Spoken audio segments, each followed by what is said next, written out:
Welcome to our evening conversation. Tonight we are hosting Frankline Emacar. He is a master's student at the University of Frankfurt in Germany. He is a DAAD scholar, and we hope to have a conversation about his journey from the Multimedia University of Kenya, where he graduated as a valedictorian, to joining one of the top universities in Germany on a fully funded scholarship. So, welcome. And I will start with this normal question I usually get to ask. What is the DAAD scholarship? Well, thank you so much for inviting me, Sir Joseph. So, the DAD program, of course, DAD is an acronym. It's a German word, actually, which in English, I think is translated to German Academic Exchange Service. That is what it's translated to. But Okay. the German one for it is the Deutsche Akademische Austauschdienst. My German is still wanting, so I'm still trying to learn. So actually, I didn't know like DAD is a very big program, very big, more than I could imagine.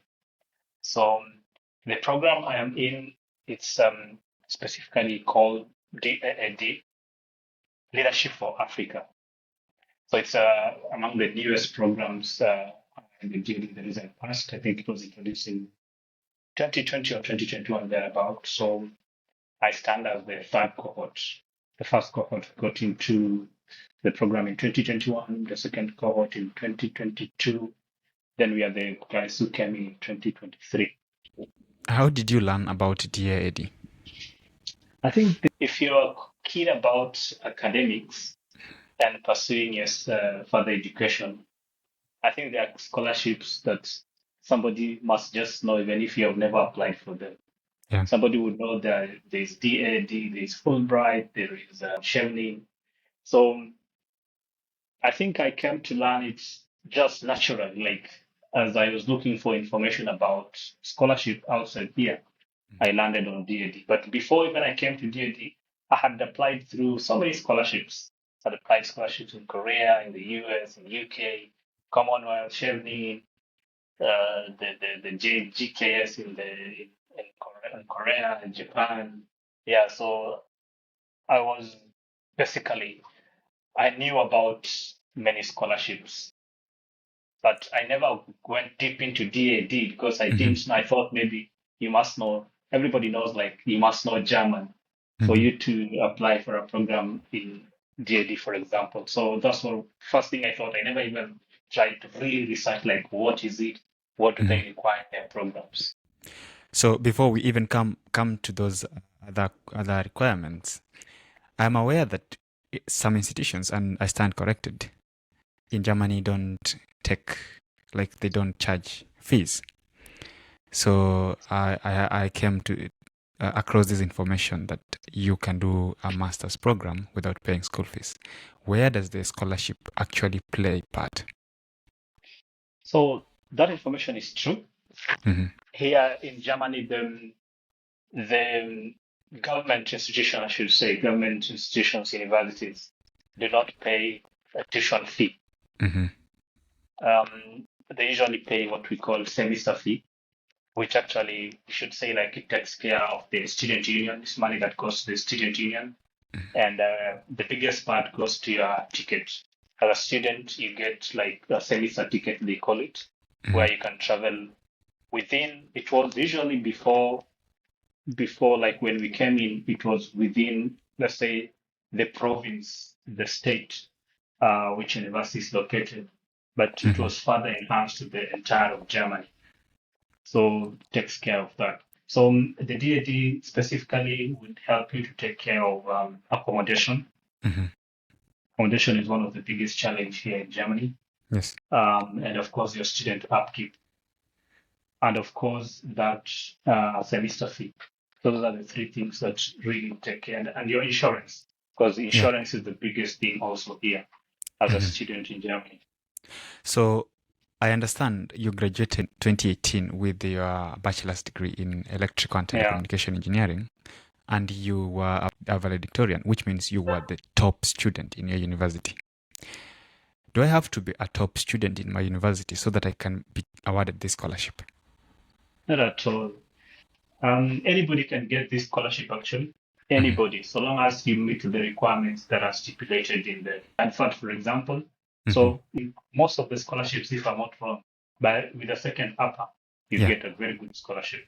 Most of the Yeah. scholarship, if you maybe look at others, which would require maybe some of the work experience. And something also about DAD. DAD has so many scholarships. I think people only see those scholarships that require work experience. Mhm. And people would tell you, they did a scholarship for only guys with work experience. I have colleagues Mhm. who graduated. We are the 2023 cohort. We have colleagues who graduated in 2021, in 2022, actually. They even applied without their certificates ready. They From only had undergrad. transcripts. Exactly. Mhm. So it cuts across any student. Mhm. But my program, for example, was a bit like skewed towards refugees. So because I think in Kenya we have refugees, but I think the information doesn't get to them. So Yes. it's refugees and of course the citizens themselves. Mhm. So if more refugees would have applied, perhaps maybe the chances for the citizens would have been slimmer. But of course, they will also be taken in because it cuts across. But of Yeah. course, I think most of the refugees in Kenya had no idea about this program. Mhm. It's actually a specific program. I told you it's called Leadership for Africa. It's in the East and Central Africa and West Africa only. Assuming I want to apply to the general umbrella, the DAAD programs, I know most scholarship are going to ask me for a lot of things, which includes academic transcripts, which include my essays, which include my CV. What else do I need to make this application? I think at first I also thought the DD application was very complicated Mhm. because I had experience with other scholarships application. Mhm. I came with this mindset, I have to apply with so many things. So I think as a beneficiary or someone who has gone through the process, I think it's one of the most simplest process Mhm. that someone can ever go through. Because the only thing you need, for example, is the common things, of course, that you've said, your certificates, your essay, everything ready. So the only thing you would extra require is a document that they give you that you need to fill.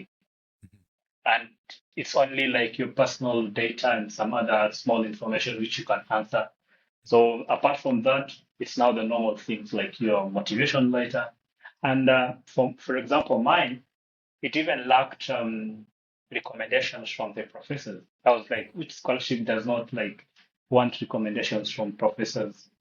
And I was So, like, maybe so there's you something did not this. provide any I recommendations did during your not. application. That's why I told you it's the most simplest application I ever found. I Mhm. even applied and I was like, there's something missing in this scholarship. I said, maybe I don't know, maybe this portal is just complicated, so Yeah. let it alone. Mm, I understand. I don't know if this is correct. You need to apply to one of the institutions under the program, or do I apply once I apply to the program, I directly get selected for an institution? So there are different DAT programs. Mhm. If you're talking about Leadership for Africa, Mhm. so there's some, I'll just give you an example. There is DAAD EPOS. That EPOS is directly to the program. You're applying directly to the program. Mhm. So as you'll be applying to the scholarship, you're applying to the program.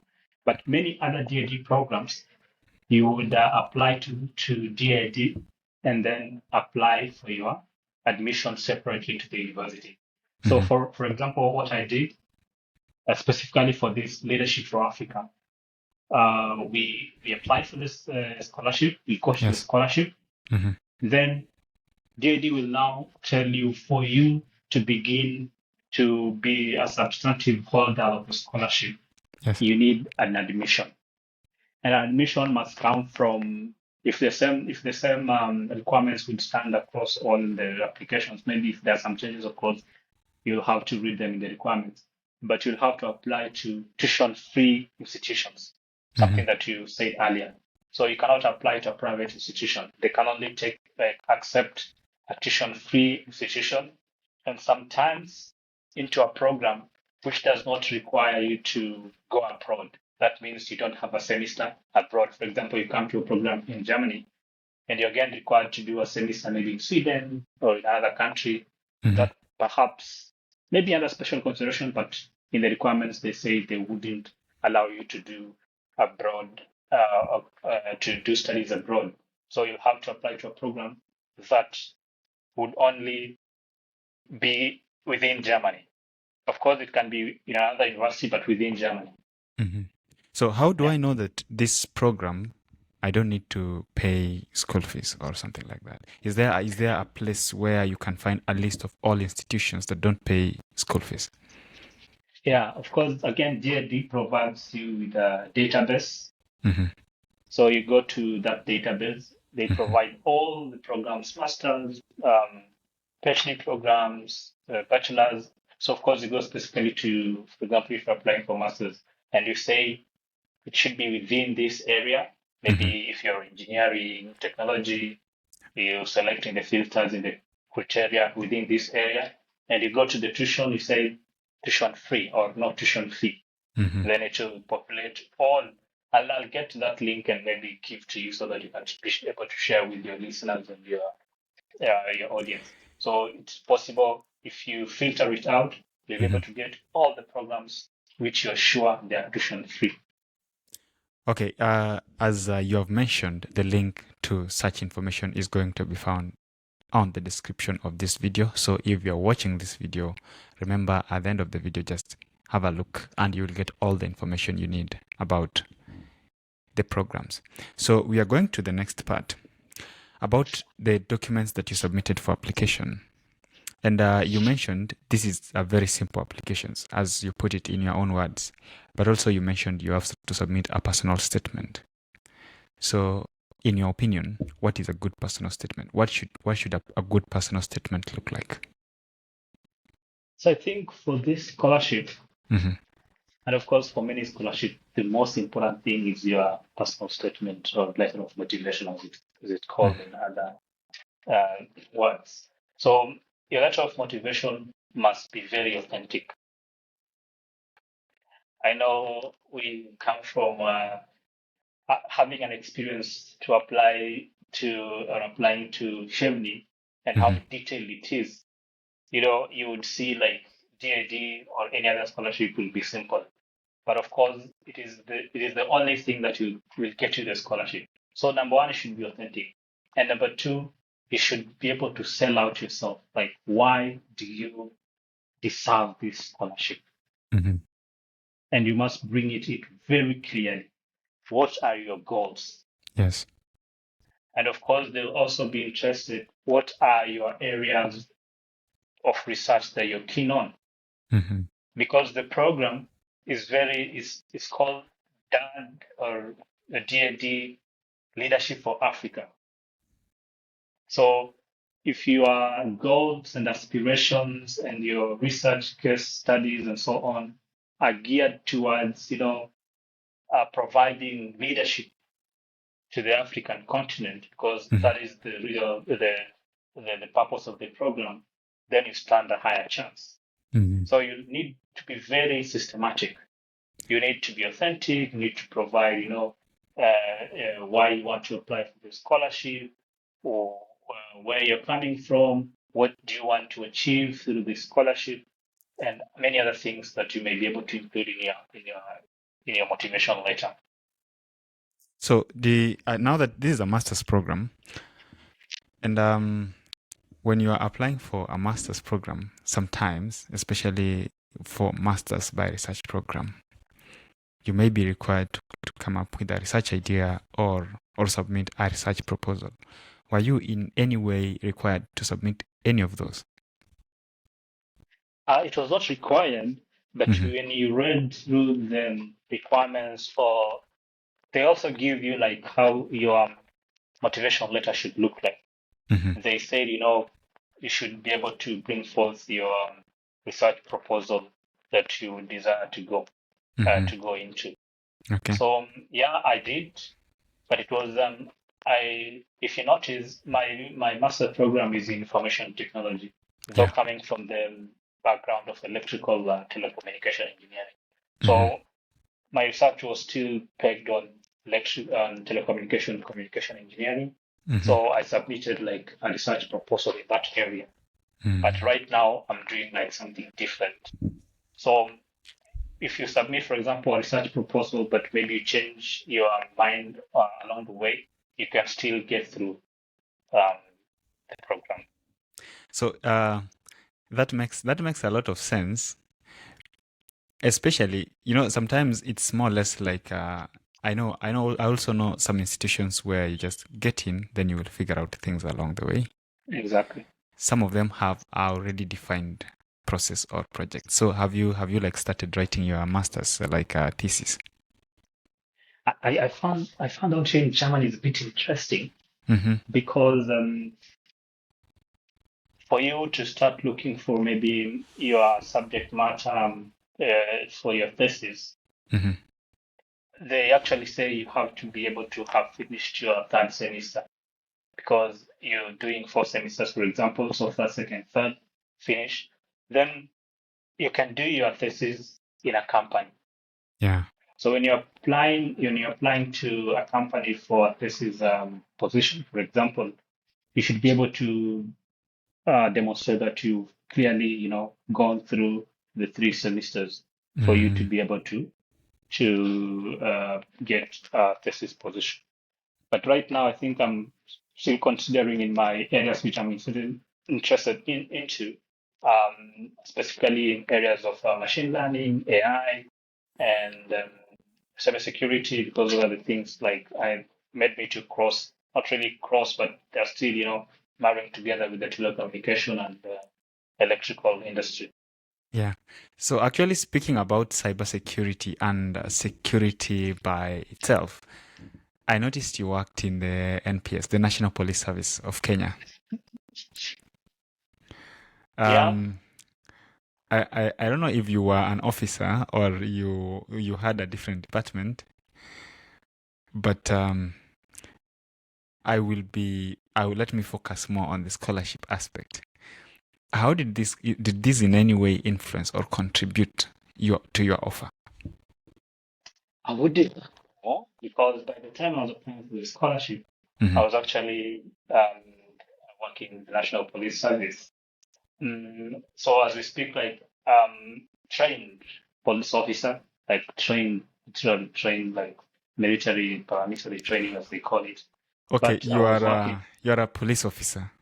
yeah, Mhm. well-trained police O- officer in Okay, areas okay, of police work and investigation, criminal okay. investigation. But good enough, I worked in a specialized department Hmm. in electronics and communication and ICT. Yeah. So that made me at least to be able to get to use things that I studied in school. Hmm. So maybe it had, I wouldn't know, because having the fact that I was working in the ICT department and communication and radio communication department, Yes. and I actually even mentioned that um, in my letter of motivation. And the fact also being trained as an officer, I also mentioned it and said, as an officer, I'm able to handle any situation. Hmm. I'm trained to be everywhere, anywhere. So, and I have this broad mindset as an officer because as you're trained, you're being told, like, for example, we are going to argue our cases in the court as lawyers. And Hmm. lawyers have studied law for almost, I don't know how many years, Hmm. almost 7 years or even more. So, and you've only done for 1 year. So you need to be very apt and fast learner, and you need to be able to make decisions and, of course, hopefully right decisions within a very short time. So I was able to explain myself in that aspect, like, having this advantage being trained as an officer. Hmm. I think my mindset and my skill has also expanded. So in a way, I hope it contributed. Yeah, it is interesting looking at it from that angle. Now, the thought actually just came as we are having this conversation that when you are applying for opportunities, especially here in the UK, your onboarding, your process will be a little bit different because your skills are not the same as the what do we call it, the general public skills. So there are Yeah. other processes that there is other screening and other processes that you go if you are either military or in the security industry, like the career. So were you ever taken through that process? When I was applying to this program, Yeah. no. Like when you were now being maybe during your immigration process, because we are shortly coming to talk about the Okay. visa and Yeah. such. Were you ever taken through extra screening and other processes because of Not your at maybe all. career? Not at all. I There was nothing like the good thing. I think I had gotten my passport early. Hmm. So when I was applying for my visa, there was nothing like not at all. Like I just mentioned, I'm a police officer, and that was it. Nothing else was being asked apart from that. Yeah, so in case you're joining us now, this is the Management Diary, and today we are hosting Frankline Emacar. He is a master's student at the University of Frankfurt in Germany. He is a DAAD scholar, and on top of that, he is a valedictorian graduate of the Multimedia University of Kenya. If you have been listening to this conversation, it is also a surprise and a very sweet surprise for this matter that is also an officer of the National Police Service. So, as we are going to the next part, this is a fully funded scholarship, or it is named as such. So, what do we mean by a fully funded scholarship in this context? So a fully funded scholarship would actually mean you're paying nothing Mm-hmm. from your visa application Mm-hmm. to your flight to Germany to your stay in Germany is all catered for. Yeah. So my visa application was catered for. My flight to Germany was catered for, and my living expenses in Germany have been catered for. And of course, the tuition, the so-called semester fee, or any contribution that I need to make to the university is also, taken care of. So technically you spend zero from your pocket to fund your studies. It is actually zero. I don't use any of my coins in any case. The only time I used my money, and Mm-hmm. actually maybe I don't know if it's all the scholarships or not, because usually it's the best idea. They tell you to be able to use your own expenses to take a flight to Germany, then they reimburse you. And it is by their word. Like if for me, I took my own flight, I paid for my own flight. And when I got here to Germany, I was given the exact amount that was mentioned in my award letter as my travel allowance into the country. Could you please help us understand the visa application process to Germany? I think I thought it was complicated. The first time you always think everything is complicated when people Yes, are talking about visa. You're mm-hmm. like, It's a so difficult thing. yeah. So I think to my surprise, it was easy, Mm-hmm. and of course there are various categories of visas. So you will it will be also given to those awarded the scholarship all the information about which visa to apply and so on. So Mm-hmm. usually we have, I think, the Champagne visa, the national visa, and so on. Mm-hmm. So of course, because you're coming as a student, you'll have to apply, I think, the national visa, which of course will double as a student visa.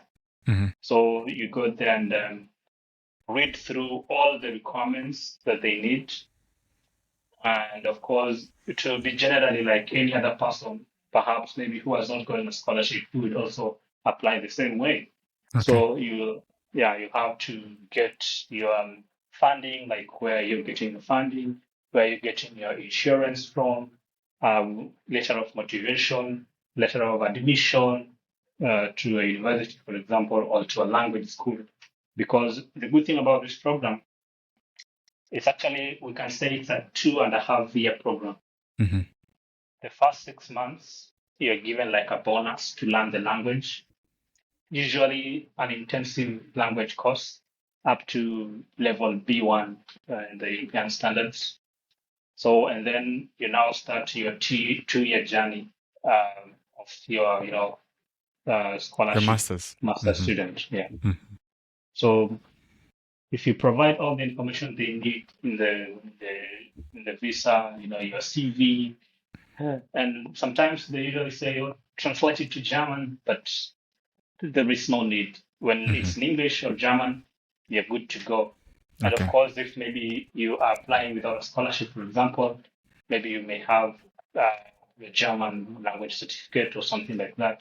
Mm-hmm. But of course, everything is mentioned in your in the application requirements, and the scholarship provides you with all the documentation and everything you need. So, assuming I just won the DAAD scholarship today and I want to apply for the visa, do I need my own cash so that I can be reimbursed later, or on the visa application portal I will be exempted from paying any charges related to the visa application? You'll apply just normally, but when you Mm. get to the embassy, when you're supposed to pay, they tell you because you're on scholarship, you're not supposed to pay. So it's Okay. free. You don't pay anything. There is no reimbursement. So it's just free from that point. And actually, surprisingly, I got the visa after a day. I was so Really? shocked. Yes, That is I 24 applied hours. exactly. So I applied the visa on, say, I think it was Tuesday. Mm-hmm. On Wednesday, the processing. On Thursday, I had my visa. That's excellent. Yeah. So it was just only Wednesday that I needed. Yeah. In the in some of these visas we are limited about Yeah. some things we can do and things we can't do. But I usually frame this question this way. I'm a very ambitious person and I want to leave Germany when I have a lot of money. So I'm thinking of working while I study. Am I allowed? Yes. As a Mm-hmm. student, you're allowed to work for 20 hours per week as a student. Mm-hmm. Um, and then I think they calculated around 240 or 260 days. I think they increased to 260 days per year. Mm-hmm. Half days, I don't know, there's those regulations, Mm-hmm. or 120 full days per year. Mm-hmm. So, but there's a trick here because you have to be able also to, given that you're working 20 hours a week, Yes. you actually can receive more money because, and your scholarship is also providing you money. So there Mm-hmm. is also a restriction Mm. from the scholarship that you cannot receive more than a certain amount of money when you're working. Okay. So, so if you receive more than that amount, Mm-hmm. it means they'll Well, reduce or they cut off from the the scholarship. stipend you're being paid.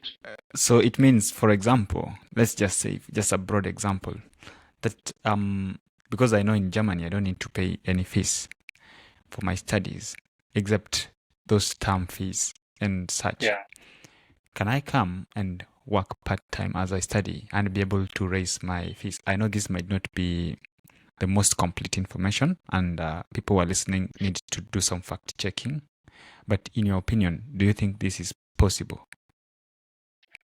Like a self-supporting student, would you Ye- say that? Yeah, but Yeah. I focus mainly on the work, part-time work. All right. It is possible to Mhm. get jobs because everywhere they're being advertised, student jobs are being advertised. But the trick, the catch is the language. Mhm. You'll find in 100% jobs that are being in 100 jobs that are being advertised, maybe 90% or even more will be requiring the German language, Mhm. and maybe perhaps only 10 or even less will be, saying English is okay for them. Yes. So the language speaks the loudest in this context. Mhm. So if somebody has very good German language skills and they're coming here in German, they'll be spoiled of choices. Yeah. So that is the only catch. So language is the real barrier here. Yeah, so that's why JD ensures like you're given an advantage Mhm. of being trained for free for 6 months intensive course to bring you to a certain conversational level in your German language. I didn't have the privilege to go through all the 6 months. I came only for 4 months because of the Mhm. little challenges I had being released from work. But yeah, it still gave me, a good start. So, and where did you get the courage to apply for a program to to a country that is predominantly people speak a completely different language? Did you ever get worried that you might be there and you don't have anybody to speak to? First of all, I think I may say it's always a dream of any English-speaking country or Hmm. student Hmm. to go to an English-speaking country. You Yeah. know, as for example, from Kenya, you would love to go to UK, Australia, US, Canada, some parts of Canada, of course, and so on. So crazy enough, like it's very competitive to get to get those opportunities. In Hmm. fact, from the word go, I had shifted my focus to Korea. I was trying to learn the Korean language, Hmm. but all of a sudden, I'm in Germany. I'm supposed to learn the German language. So in my mind, as somebody who is from a community where, I thought like it would be easy to just, find somebody who speaks English. That is not the case. Every corner, everywhere is German. It's German, it's German. So yeah, I got worried like really how will I cope up?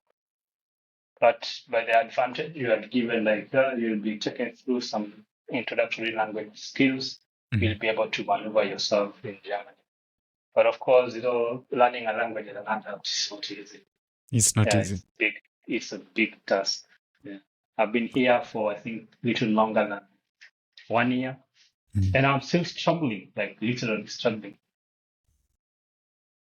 With Yeah, the language. so So, exactly. so does it make it difficult for you to catch up with your studies? Not really, because my studies are English. Hmm. So in class, everything is good. But I would encourage anybody. In fact, I think the other day there was a pact that was signed by the government of Kenya and the government here in Germany, Hmm. like, trying to bring skilled workers here. You may get a job, perhaps, but the most important thing is your language skills. It will really make a big difference. More than even, they are ready to train you actually if you have the language skills. So it will speak more volumes than even quote unquote your paper. Hmm. Yeah, because we were in some forum and somebody told us, um, after your studies, if you have a goal or a dream to stay here in Germany, then you need to get your skills, your language skills right. You may have a very good paper, but without the language skills, it will be very difficult. Yeah, but if you have a very good language skill, despite the quote unquote bad paper, they can still retrain you and you get somewhere. So your curriculum is predominantly English. It is fully in English. Okay. Of course, you wouldn't miss aspects of German because the timetable will be in German. Every information, especially which is targeted to the whole audience, Hmm. they'll have German. And if it's necessarily like you need the international student need to know, they'll have an English translation. Hmm. Yeah. So today I just landed in Germany and I have my DAAD offer. What am I looking at in terms of stipends? So by the way, the life here has really become very expensive. So Hmm. in the moment you land here, the good thing like they I think for me I think this was the advantage. The language program is a bit of an advantage because it brings you slowly into the country, into the culture and everything. Yes. Because I get into the language program, I don't pay my accommodation. Mm-hmm. I'm provided for everything, like almost everything. So Mm-hmm. they give me some pocket money. Mm-hmm. I think coming around 400 or 400 and something euros, 460. That Mm-hmm. is just for your food and any other small things that because you'll not be paying anything. So with Yes. that, you can be able to cope up, try to look around, try to apply to universities Mm-hmm. and try, to acclimatize to the environment that you're coming in. So it's a good advantage that the language program is there, which gives you a head start to your stay in Germany, to your studying in Germany. Then later, um, when you're now going to your master program, Mm-hmm. I think the stipend, yeah, people have raised questions like it's too small. But if you plan yourself very well, Mm-hmm. it will be able to sustain you. Mm-hmm. Because the biggest problem here is accommodation. If you're lucky enough to get student accommodation, then I think you're in a good place because you'll be able to do much more with your stipend. So you are an Because engineer. your stipend is in euros less than 1,000 euros. Yeah, yeah, yeah. Yeah, So I and was it's saying, actually stipulated in your how do you call it in your even the application documents and requirements, they do give you the stipend there. I mm-hmm. think it was 934 right now. I think should going to be 992 euros. Yeah. Yeah. I was about to mention you are an engineer, so we can talk a little bit in numbers and in percentages and such things for the benefit of those people who are curious enough. So Yeah. I'm looking at let's say for example, I'm looking at a stipend of 950, right? Yes. So what proportion of this is going into something like the rent? I So know usually, I know rents can be different from one town to another. And this is where we usually get to say before somebody uses this information, they also need to do some extra research. But in Frankfurt, what is generally the proportion? Frankfurt is a bit very, very expensive because Mm-hmm. they call it the financial hub of Europe, and actually is among the expensive and biggest cities in Germany. If Mm-hmm. you put aside Berlin and Munich. So in Frankfurt, for example, if you have like 950, you will really struggle as a student because student rents can um, can range between maybe 300 even up to 800 euros for your rent. Mm-hmm. Student rent, yeah. And then just student, you just get a small room and so on. But the good thing is I don't know. If you're on this program, you will be able to get the information. Like DAT recommends that you should not be able to spend more than 30% of your stipend in rent. So if you're spending more than 30% of your stipend in rent, they usually provide some way out. Like they can be able to chip in with some more funds, especially if you're living in a very expensive city. So here in Germany, there are categories of cities and categories of rents that you pay in every city. Yes. So if it falls in a certain category, then they can be able to help you out if you're really paying more than 30% of your stipend on your Oh, rent. So okay. yes, Do you fancy coffee? I'm not a coffee person. Mm-hmm. I'm a warm water guy. Okay, I do. because one general question we usually say is just for in economics we call it the purchasing power index. It's we usually ask the price of a medium-sized coffee, then somebody would always know the price of everything else. But let's Okay. let's keep that part for now. people will have to do some homework for themselves and then know Yeah, sure. how much they expect to do with this 950 or thereabouts amount of Yeah. stipend. So the visa, I needed some more clarification about the visa. After graduation, what happens? So here, of course, when you come, usually most likely you'll be given a 3 month visa. Mm-hmm. So after 3 months, for example, you now have to go and provide your, so assuming you're on scholarship, you have to go and provide your documentation to the immigration office. Mm-hmm. Then you'll be given a student visa for usually exactly 2 years, the exact period of your studies. Mm-hmm. So after 2 years, after you've graduated, you have your master's degree, your certificate. So either you can work here in Germany or go back home. So, Mm-hmm. but if you want to, of course, continue being in Germany, there are a few options that you would love to consider. Yes. And usually people would give you many options, but for me, I think I'll round it off to three. Mm-hmm. Number one, if you have a job with a longer contract, you are safe. Mm-hmm. Like the moment you finish school and you already have a job, the only thing you go is go to the immigration office, provide your contract, and you'll be given your, work permit for maybe that period of your work contract. Number Okay. two, you have to get, if you don't have a job, perhaps you have to get an internship, Mm-hmm. which will, count like a job at that point.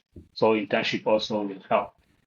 Then the third and the most important, especially if maybe you're not lucky to get a job or internship, is it depends with some cities, Mm-hmm. but in most cities, especially big cities, Yes. you'll have to have something like they call it a blocked account. Mm-hmm. You'll have to show you are able to sustain yourself in Germany for maybe a year. So from there, they can now offer you what they call a work-seeking visa. Mm-hmm. So they know you are able to sustain yourself as you're looking for a job. There are other uh, things like somebody now can find out within the period they're here. There are Mm-hmm. some student support programs by the government and so on. So people who will be here will be able to find more information in that area. For example, there's something they call, Agentur for Arbeit. It's like, Mm-hmm. an agency where you're being supported um, after you finish your studies with some stipend until you get a job. But of course, that will now work on your end. But if you are also maybe looking into getting to further your studies, maybe like you want to get a PhD program, Mm-hmm. unfortunately, you may not get in DAAD. But there are many funding programs, many DAAD, many scholarship programs, PhD programs here in Germany, which you can apply Yes. immediately after your studies or during as you are almost finishing your studies and seeing, I'll be finishing by this time. You can get yourself ready to them, and when you get one, yeah, you'll be good to go. Like PhD in Germany will almost work like a job Mm-hmm. work visa. Yes, almost complete. Sometimes people even tell you it can shorten if you're this person who wants to get a German passport, it can shorten your time to get a Yeah. German passport. Yeah, So you said I either need a long work contract, exactly. an internship, or I Yeah, need a blocked account. So yes. what is a blocked account? A blocked account, even those who are coming to Germany would need a Mm-hmm. blocked account Mm-hmm. without a scholarship. So a blocked account will serve like almost the same stipend I'm receiving is what somebody on a blocked account will receive. So if you're, for example, coming from Kenya to Germany Mm-hmm. without a scholarship on a student basis, it means you need a blocked account. That blocked account should have at least 992 per month for a whole year. So you can take 992 times 12. So Mm-hmm. your account must have that exact money. So Mm-hmm. that money is like you're submitting it to the government. Then the government will be giving you 992 every month to take care of your Okay. expenses. So Mm-hmm. I think it's a mechanism to ensure that people don't come here and they don't have a way to support themselves. Mm-hmm. Yeah. So in short, like you make a deposit with Exactly. the government, then they will Yes. be giving you the prorated amount throughout the Yeah. year. Yeah. And that has to be at a set specific rate. So you said 992, Exactly. It right? can't go below or yeah. So You can have somebody more can in your account. somebody just can do the simple math and then tell us what it turns out to be. But yeah, Yeah. it has to be 1200 minus 96. So now we have, I think, a lot of information about this whole visa thing, and I usually center my discussion around the visa because most people want to understand what options and how much flexibility they have and how they can stretch. There's one aspect which is very, very important. It's called the social life of international students. We usually begin this by saying that Europe can be a lonely place. Okay, instead of me framing it that way, let me ask this other question. On the DAAD scholarship, can one come with their family? Yeah, very, very true. The program provides you to be able to come with your partner and maybe your child. Mm-hmm. So you have to stipulate that right in your application during your application process. Like you have a child.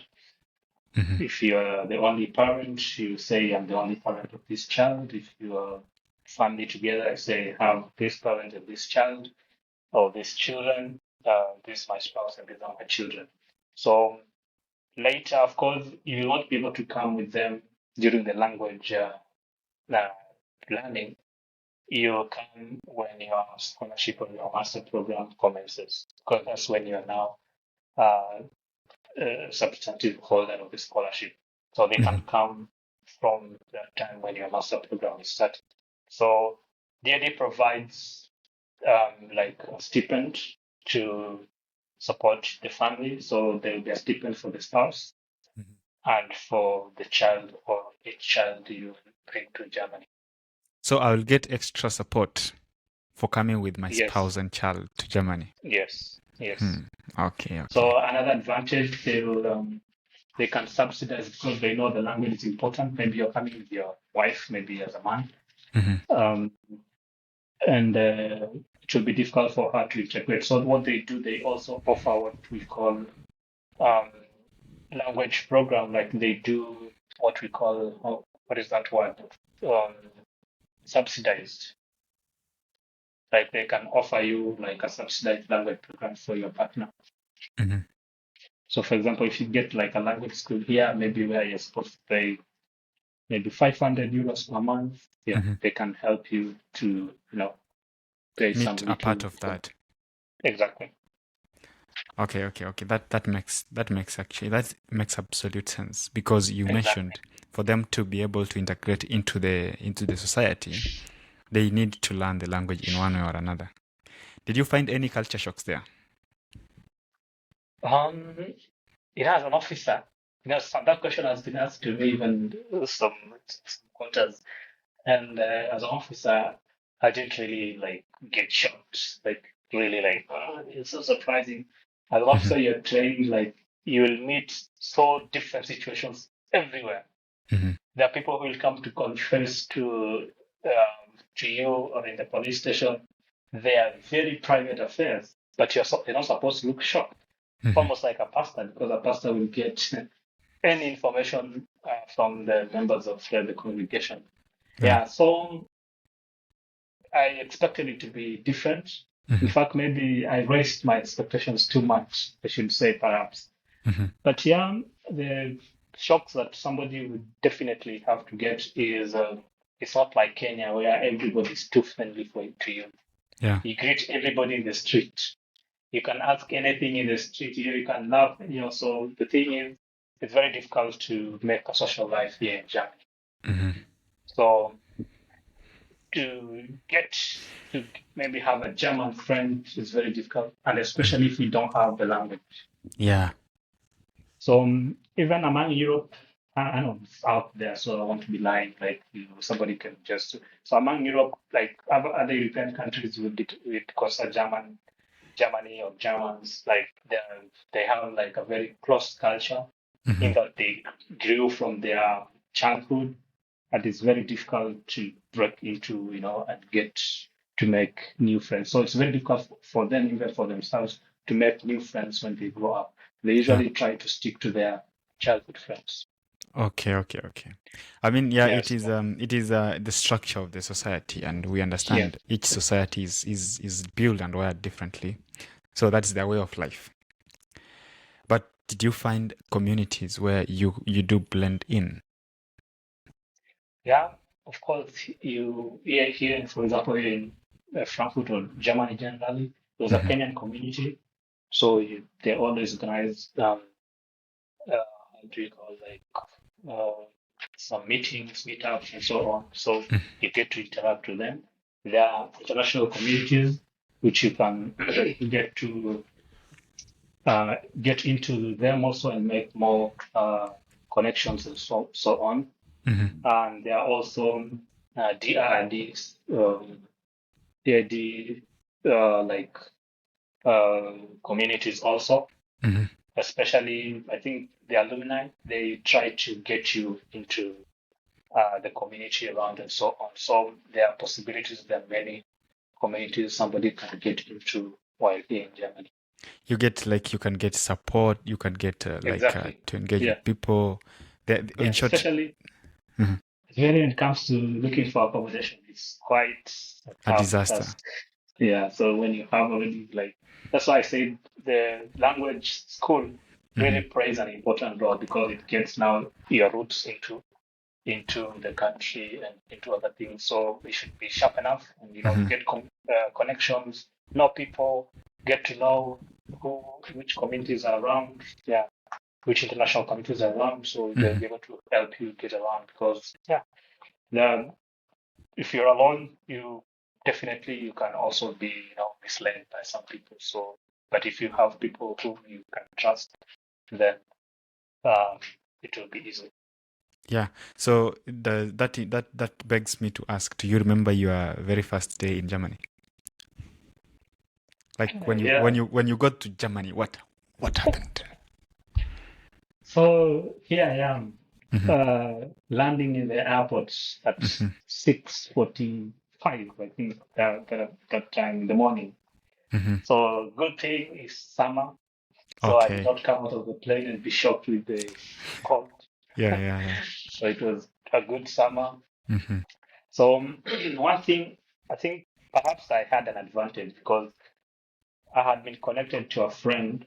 Hmm. Because usually, how you come to Germany, how you get to language school, it's on your own. Yes. DAD wants to receive communication from the language school, you're there. Hmm. So how you get there, it's now on your own. It's up to You're an you. adult, yeah, you're an adult, so you have to figure your way out. So Hmm. of course, I landed to Frankfurt, Flughafen, Frankfurt airport. Yes. Yeah, got around. Morning there about, try to clear up, and then I met this friend. Hmm. Unfortunately, also actually, what happened?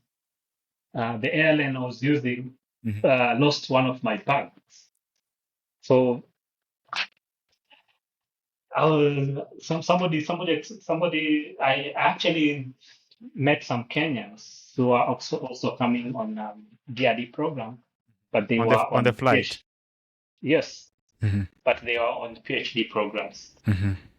So we met there, we tried to chat, but of course they are also going to a different city. Hmm. They were going to Leipzig, and I was going to some small town called Marburg. Hmm. So uh, they tried to wait for me to see if there's something that will come up, but unfortunately nothing. So because they had already booked their train Hmm. before, so they had to rush to take. So I had to be left alone. So I Hmm. tried trying to get information. So I left my supposed address where I'll be. I left it there. Say if you find my luggage, then you can be able to post it to me. So I got this friend of mine, and he helped me through to get to uh, the train.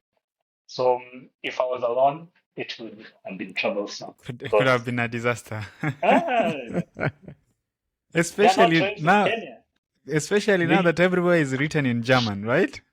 exactly. Everything is in German. So you don't know the language. The only thing maybe you've learned from home is Guten Tag, Guten Morgen, but that one cannot help you. Yeah, sure, sure.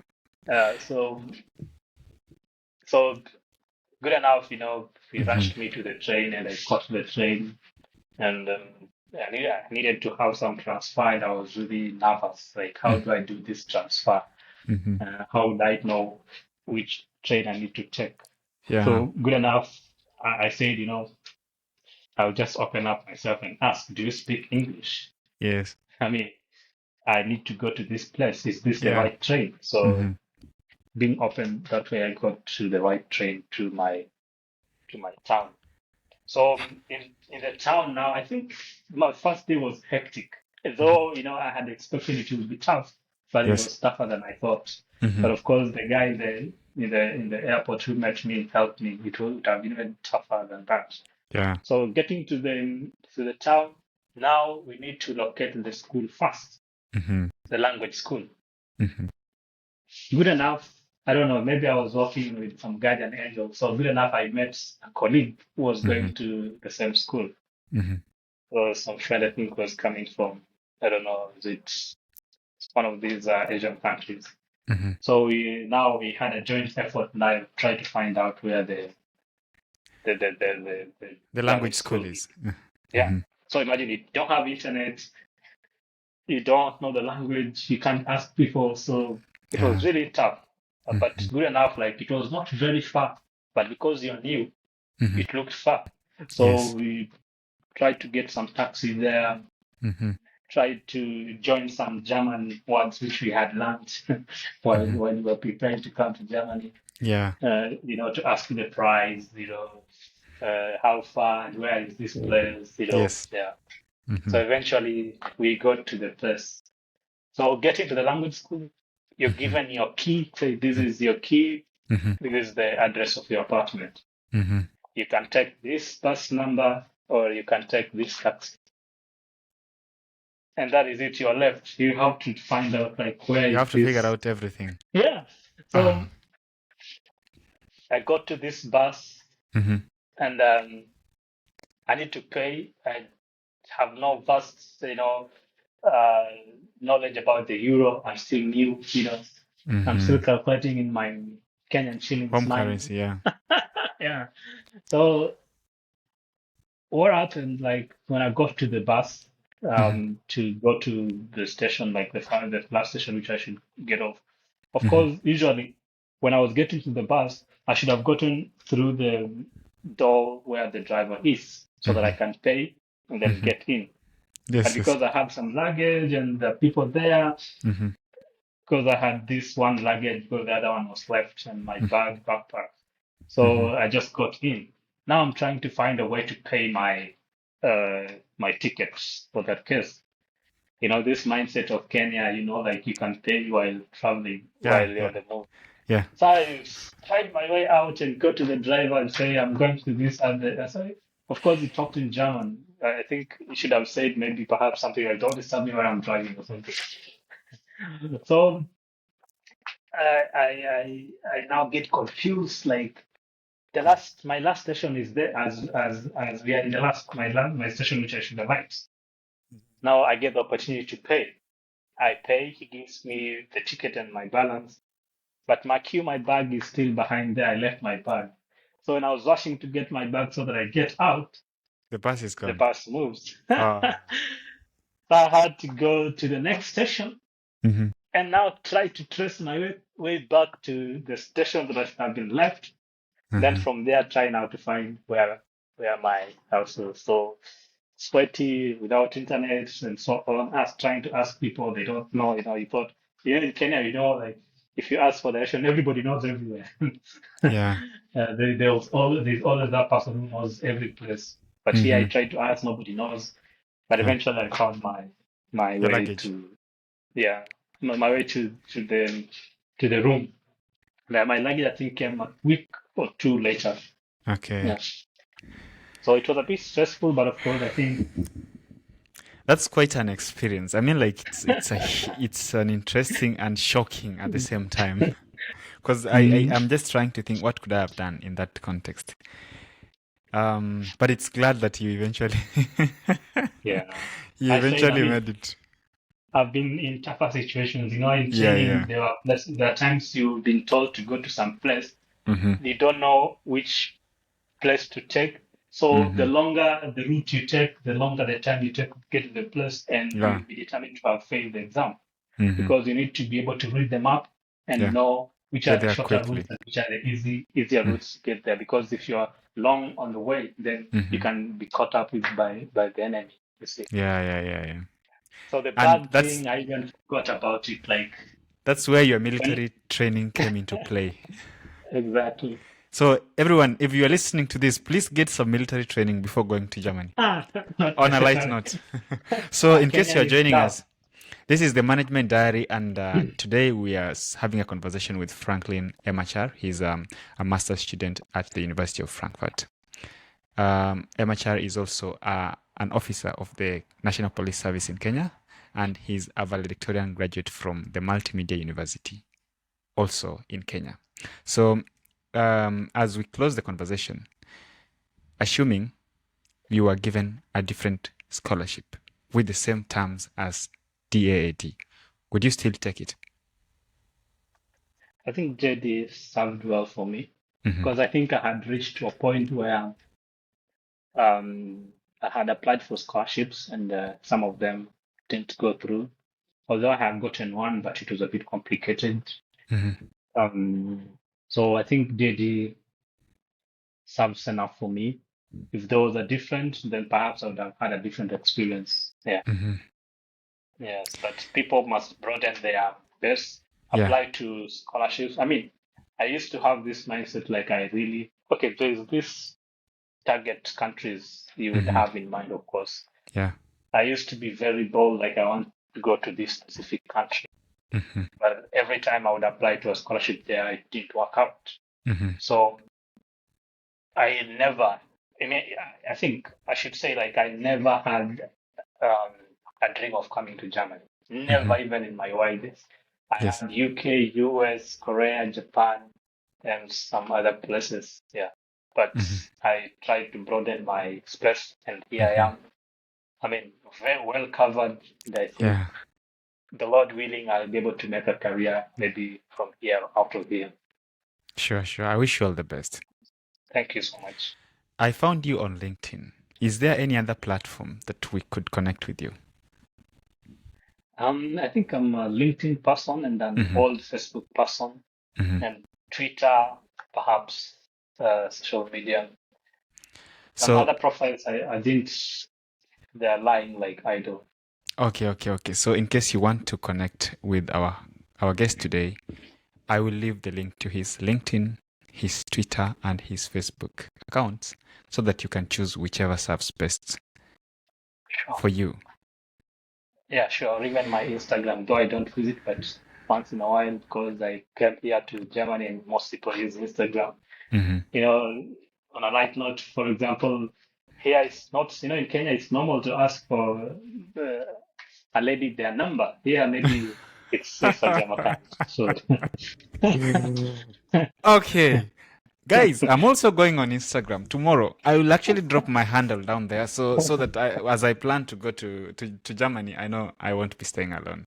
yeah. So this is the Management Diary, and that was Frankline Emacar. Until we meet in the next episode. Bye bye.